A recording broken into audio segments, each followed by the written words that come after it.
She took her friend's cleaning shift and fell in love with the man she didn't know was the CEO. Millionaire. "Sorry, I didn't mean to intrude. I got lost up here." The voice came from behind him, soft, uncertain, and carried by the quiet hum of the rooftop night. The man turned sharply, startled, the sleeve of his gray sweater brushing against the metal railing. For a moment, he said nothing. The only sound between them was the faint rustle of wind over concrete and the low buzz of the city far below. Anna stood a few steps from the rooftop door, her blonde hair pulled into a low ponytail, loose strands clinging to her cheeks. She held a half-filled thermos in one hand and a rag in the other. The fluorescent hallway lights still spilled faintly from behind her, outlining her figure like a silhouette in a stage play. "I'm just covering a shift," she added quickly, as if that explained everything. "Cleaning. I didn't think anyone would be up here this late." He raised an eyebrow but said nothing, still surprised to see anyone else occupying the rooftop at this hour. The man looked to be in his early 30s, tall, lean, and dressed in a fitted sweater and black slacks, simple but unmistakably tailored. His hair was dark, slightly disheveled, as though he had run his hand through it one too many times. He didn't look like someone who belonged on the cleaning crew, or even someone who needed to sneak away, and yet there was something weary in his eyes, something heavy. Anna took a cautious step forward, still gripping the thermos.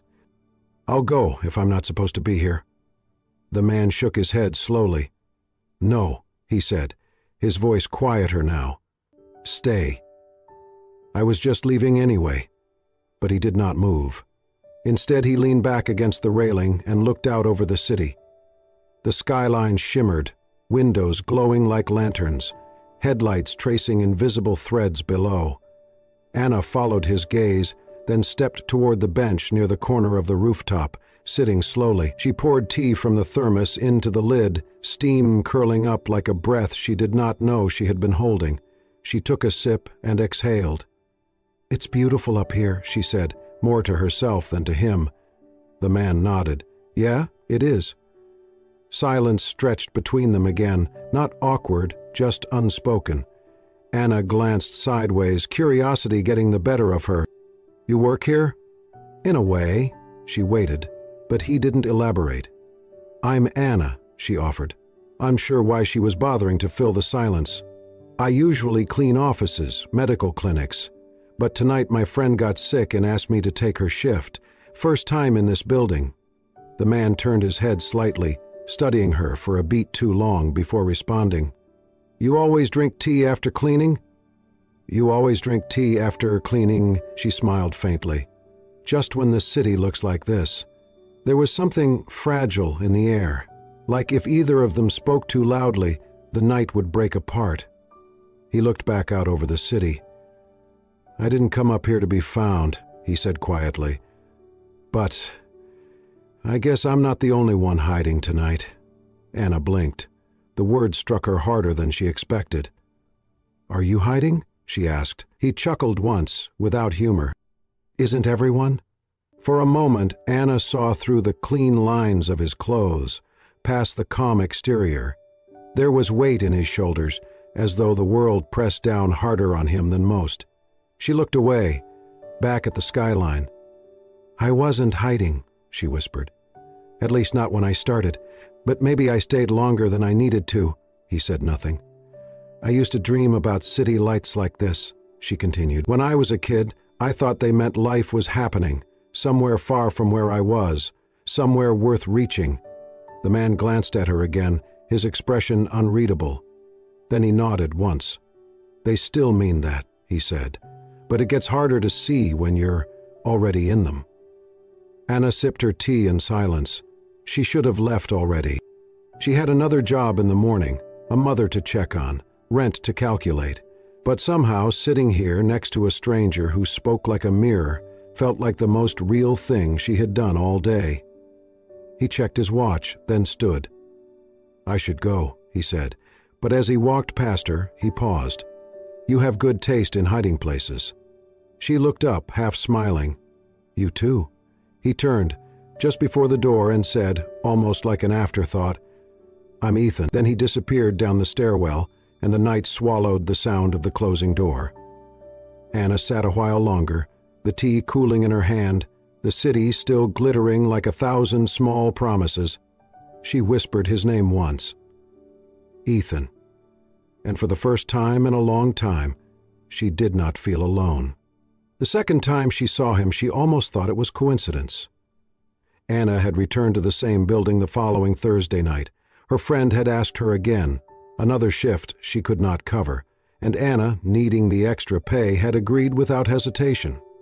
She worked quickly, methodically, her earbuds in, her mind half drifting as she vacuumed, wiped, and straightened endless rows of leather chairs and glass tables. But when she finished cleaning the top floor, her steps slowed near the rooftop door.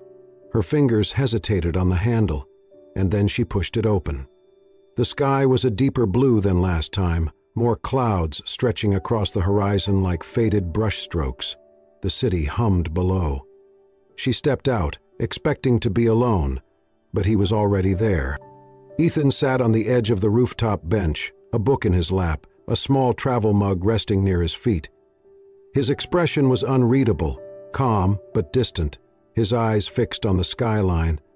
He looked up as she stepped forward and offered the smallest of nods. She returned it. Neither said anything for a while.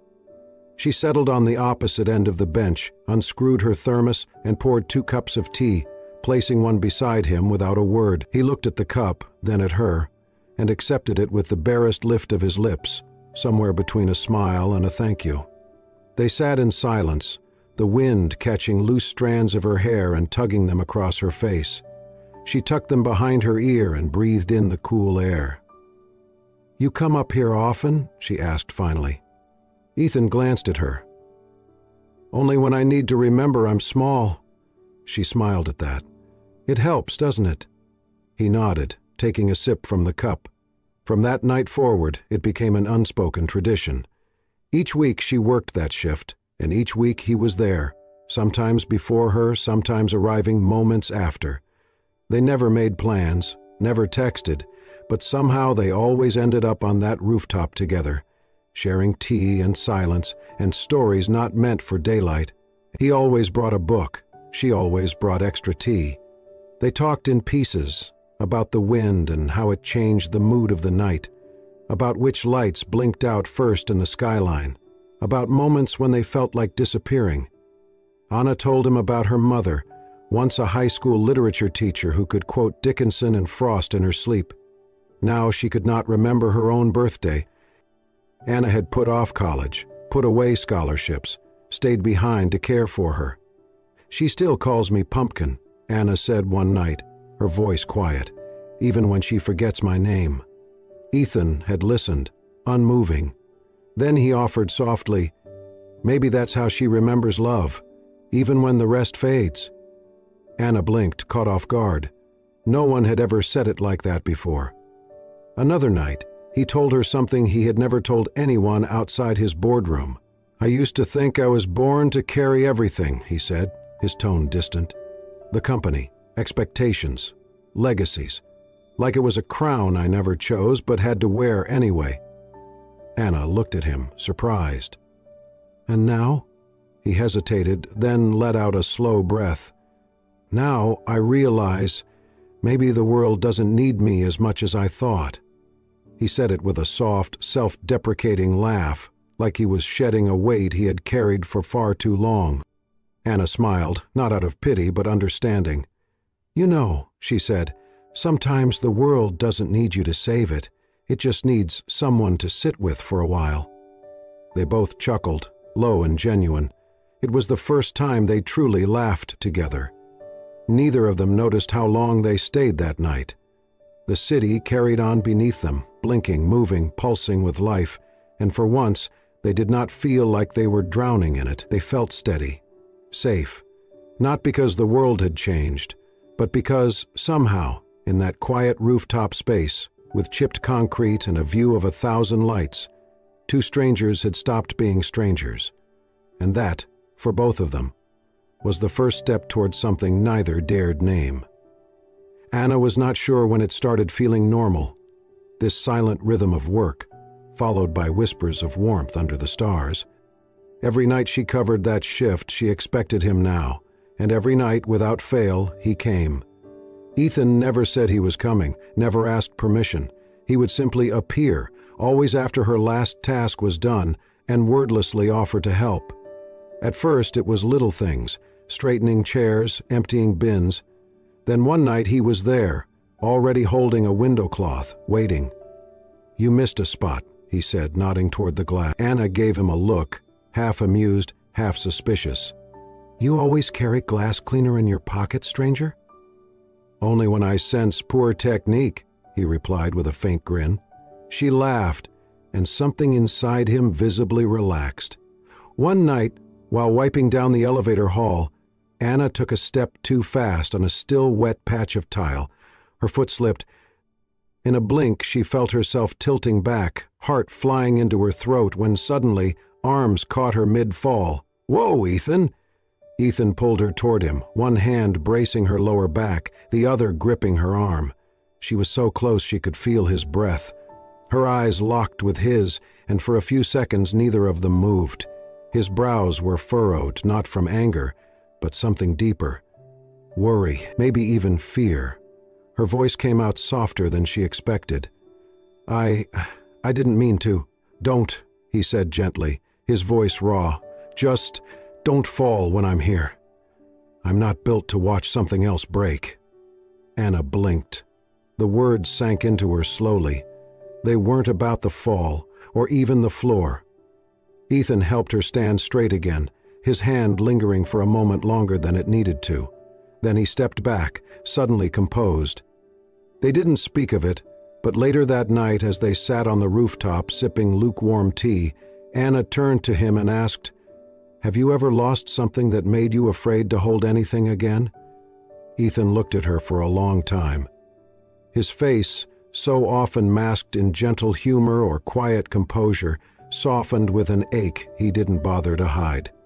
"My best friend," he said finally. "We built a startup together. He was like a brother. We hit success faster than we knew what to do with, and then, one night, drunk driver, gone. Just like that." Anna swallowed hard. "I'm sorry." "I haven't built anything with anyone since," he continued, staring out at the skyline. "I manage, I lead, but I don't connect. I used to believe I had to carry everything. Now I just avoid carrying anything that could drop." There was silence for a while. The wind picked up, brushing hair into Anna's face. She tucked a strand behind her ear and looked down at her hands. "My dad left when I was 10, she said softly. "No warning, no explanation, just disappeared. After that, I think I decided it was safer to take care of others than to expect anyone to stay." Ethan turned to her. He didn't speak, just listened. Really listened. Anna exhaled shakily, eyes on the horizon. "Sometimes I wonder if everything I'm doing is just a way to keep something from falling apart. But lately, I've started thinking if I don't do something for me, something real, I might disappear too." There was a pause. Then Ethan leaned forward, elbows on his knees. "I used to believe," he said, "that unless I achieved something huge, my friend's death would be meaningless. That I had to make it all count. Every dollar, every meeting, every win." He looked over at her, eyes tired but open.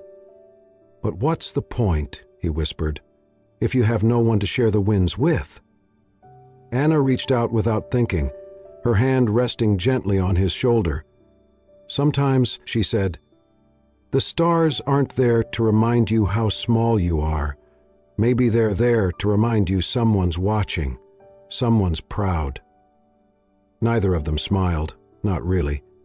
But in the stillness, something settled. Something old and heavy cracked just slightly and let the light in. And for the first time in a long, long while, the city didn't feel so cold. A week passed, 7 nights, and each one felt colder than the last. Anna climbed to the rooftop like she always did, the familiar hiss of the stairwell door echoing in her ears. But when she stepped out, the quiet felt different, hollow, off. He was not there, She walked to the far end where they always sat, where two folding chairs had once become their sanctuary.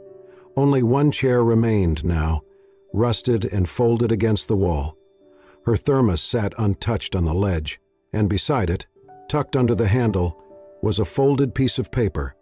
She hesitated before picking it up. The handwriting was precise, neat. It matched the man who always folded his sleeves just right and placed his teacup on the same tile every time. Anna unfolded it. "I'm sorry, I can't keep lying to you." That was it. No name, no signature, no explanation, just one line, clean and sharp enough to cut. For a long time she stood there, the note fluttering slightly in the breeze, her eyes stinging from more than just the wind. Then she sat down, her legs giving way beneath her, and placed the paper beside her cup. Lying? About what? She thought about the man who wiped down windows and picked up forgotten tissues, who caught her mid-fall, who listened like the world depended on her words. She thought of the quiet in his voice, the way he stared too long at the city skyline, as if waiting for it to answer a question only he could hear. Was it all just a game? The rooftop never answered. It just stood there, empty, windblown, silent. Anna didn't return the next night. Or the night after that. She finished her shifts, avoided the top floor, and left the building with her head low and her heart heavy. One evening, after visiting the pharmacy for her mother's prescriptions, she walked into the small room where her mother now spent most days. Rebecca was staring out the window, humming softly to herself.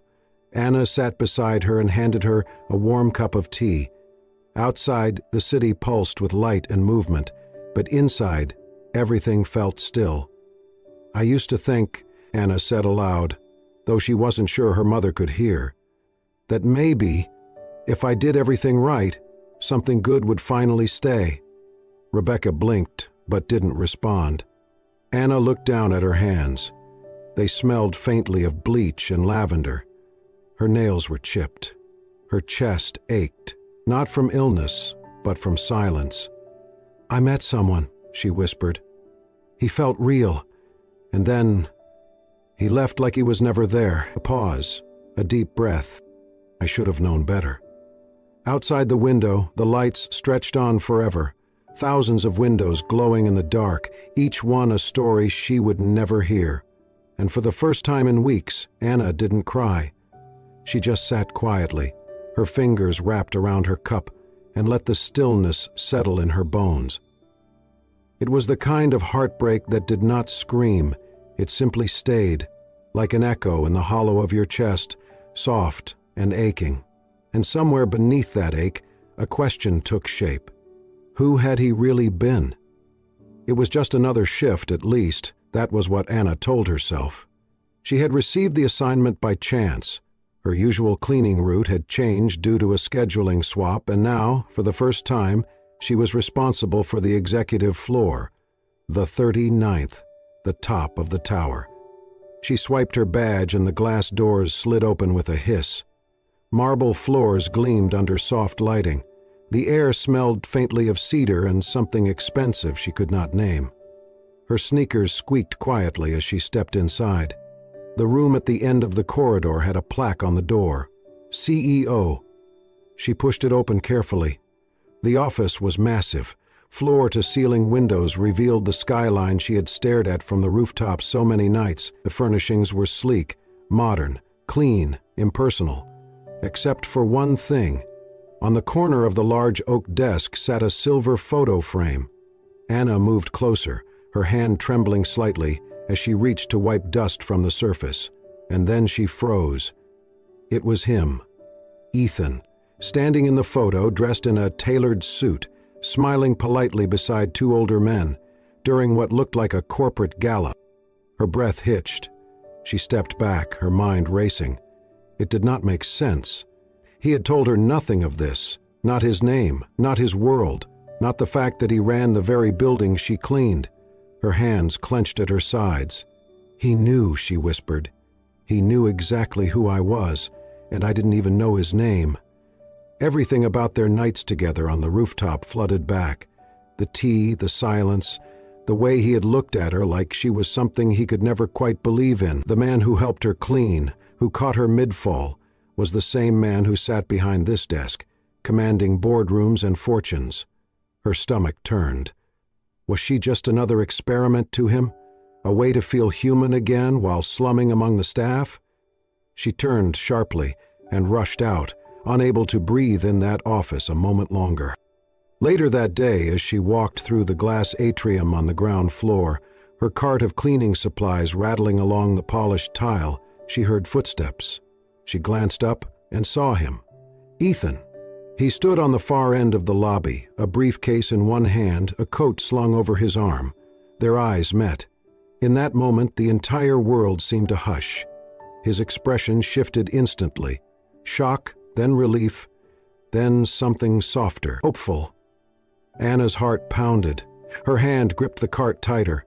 For a second, she almost stopped. But then she remembered the note, the silence, the photo on the desk. She turned away, blinking fast against the sting behind her eyes, and walked past him without a word. Behind her, Ethan didn't move. He stood frozen in place, his eyes following her retreating figure like a man watching a door close.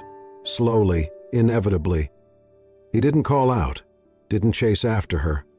He just watched, as if taking even one step closer would shatter what little connection remained between them, as if he knew one more step might make her disappear from his life forever. The rain had been falling for hours, steady, relentless, soaking the city in a quiet kind of sorrow. Anna sat by the window, her legs pulled to her chest, a blanket draped around her shoulders. She had not spoken to Ethan in days. She had not returned to the rooftop. She had not written another word in her journal. Outside, the streetlights shimmered in puddles. Somewhere below, a car horn blared, distant and irrelevant. She pressed her forehead to the glass, and then there was a knock. Sharp, urgent. She hesitated. Another knock. Louder this time. Cautiously, Anna walked to the door. Through the peephole, she saw him, Ethan, soaked to the bone, hair plastered to his forehead, shirt clinging to his frame.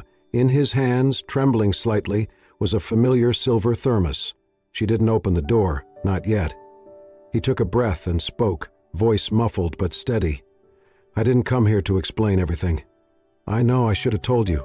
I just didn't want it to end. Anna closed her eyes behind the door. I thought I could keep my world and your world separate. I thought if I told you who I was, you'd treat me like everyone else does. He looked down, then back up at the door. But you didn't. He held up the thermos. You made tea. You asked about the wind. You told me things that mattered, not things that impressed. The door creaked open, just a crack. He looked into her eyes. They were tired, guarded. Ethan exhaled, rain still dripping from his jawline. I'm not asking you to forgive me, he said. I'm asking you to hear me. She said nothing. So he stepped back, held the thermos out with both hands like an offering. I brought this because it reminded me of you, of who I was when I was with you. He swallowed. Everyone sees Ethan Caldwell, the CEO, the success, the perfect image. A pause. But you saw someone else. And for the first time in a very long time, I felt human. She opened the door a little wider. He stepped closer, his voice softening under the patter of the rain. I didn't go up to that rooftop to escape, he said. I went there to remember what it feels like. To be real. To feel anything. His hand shook slightly as he held the thermos out to her once more. And then I found you. A long silence. Anna's eyes searched his face. The rawness, the vulnerability, the sincerity. The man before her was not the one in the photo frame, not the one on magazine covers. This was someone else entirely. Finally, she reached forward and took the thermos from his hands. Their fingers brushed. The rain still poured, but it didn't seem to matter anymore. She stepped aside, her voice barely above a whisper. You're soaked. He looked at her, hopeful. Can I come in? She nodded once, and as he crossed the threshold into her world, small, quiet, real, he left behind the man he had been. Outside, the rain continued to fall. Inside, two people stood on the fragile edge of something new. Not perfect, but real. The morning after the rain, everything felt quieter, lighter, not because the storm had passed, but because something within them had finally begun to settle. Anna and Ethan no longer circled each other like cautious strangers. The rooftop meetings were over, but something more honest had begun. They weren't just two silhouettes sharing tea under city lights anymore.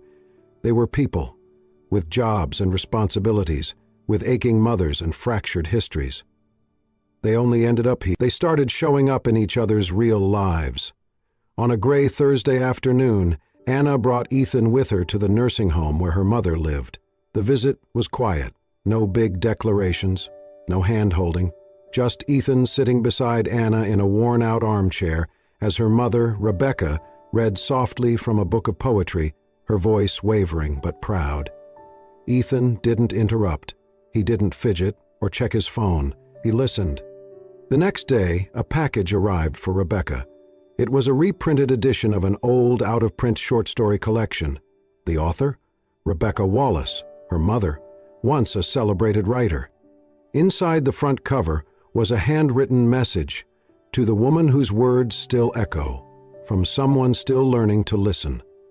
Anna held the book in her hands for a long time. She didn't cry. She didn't speak. She just looked at Ethan the way someone looks at something they never thought they would find again. She kept working. The jobs were still there, cleaning contracts, late-night shifts. But every evening, when the apartment fell into stillness, she sat down at her laptop and wrote. It started as a way to process what had happened, but the words kept coming, and soon the blog had a name, Rooftop with a Stranger. Each post was a quiet retelling of those nights, a girl and a man, strangers in title, companions in silence. She wrote about lukewarm tea, about wind that knew too much, about eyes that carried sadness like constellations. She never named him. She never had to. The blog caught on faster than she expected. Messages began pouring in, anonymous readers from all over the city, from across the country. They wrote about loneliness, about their own rooftops, about the people they once met who never asked for names, only asked, "Are you tired tonight?" Anna read every message. She didn't always reply, but she felt them, each word like a hand on her shoulder. Ethan read the blog too. He never said so, but she knew. Every time she posted, he would send her a single emoji, a teacup. One afternoon, as golden light spilled through the window of the nursing home, Rebecca suddenly became sharper, clearer. She pointed at Anna's laptop screen. There, at the top of the latest blog post, was a blurred photo, taken from behind, of Ethan standing at the rooftop's edge, his figure backlit by the skyline. Rebecca's voice was raspy, but certain. "That brown-haired boy, is he your boyfriend?" Anna looked at her mother, startled. She didn't answer right away. But then, slowly, gently, she smiled. Not the kind of smile that demanded attention, the kind that simply existed. Soft, warm, almost shy. The kind Ethan would have recognized from a distance. Because at that very moment, he stood just outside the window, hands in his coat pockets, watching them with the same expression he wore the first time she had handed him a cup of tea. They were not defined by titles. Not yet, but something had changed. Not everything was healed. Anna still woke up worrying about bills. Ethan still carried the invisible weight of expectation. Rebecca still had good days and bad ones. But in the middle of all that mess, there was presence, care, a growing certainty. They were building something, not in grand gestures, not in neon signs, but in thermoses passed between hands, in old books returned home, in blog posts read quietly beneath blankets, in silences that felt less like voids and more like resting places. It was not dramatic, it was not fast, but it was real, and for Anna, that was enough. 1 year later, the rooftop no longer belonged to shadows or silence. It had become Silent Sky Cafe, open each night from 10 p.m. to 2 a.m. There was no sign, no logo, no printed menu, just word of mouth and a sense that if you needed peace, this was the place to find it. Tea came in ceramic mugs, chairs faced the skyline, and soft jazz played in the background. It wasn't a place for loud talk or first dates. It was a space to breathe, to remember, to feel. On one brick wall, written in chalk, were the words, "Sometimes we run away, to find the one place we belong." Anna still brewed the tea. Ethan still brought old books. But now they sat beside each other, shoulders brushing in comfortable silence. The guests came quietly and left the same. Some dropped handwritten notes into a glass jar labeled, "For whatever you need to say." Anna would read them later, long after the last mug was washed. One night, a young girl tugged at her mother's arm and asked, loud enough for all to hear, "Are you two married?" Anna froze. Ethan reached over, took her hand gently and replied, "Not yet, but we will be." That night, the rooftop held one more quiet promise. 2 months later, under strings of fairy lights, Anna and Ethan were married, right there. There was no grand procession, no orchestra, just mismatched chairs, a few close friends, longtime blog readers, and building staff who had followed their quiet love story from afar. Anna wore a simple white dress.